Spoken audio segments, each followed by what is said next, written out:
elevator at the Comfort Inn, Fairfield, California. We got a Vertrans elevator here.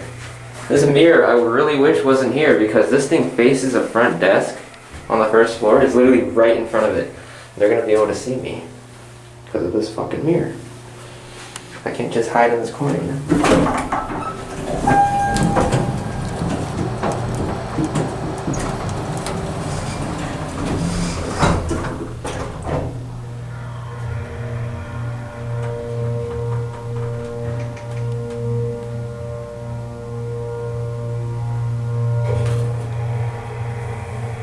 Let's do that too.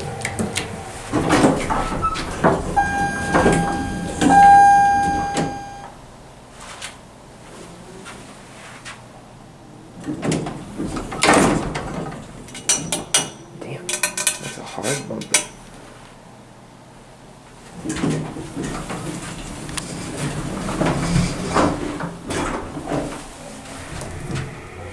Oh, it's an old phone. Adams, Vertrans.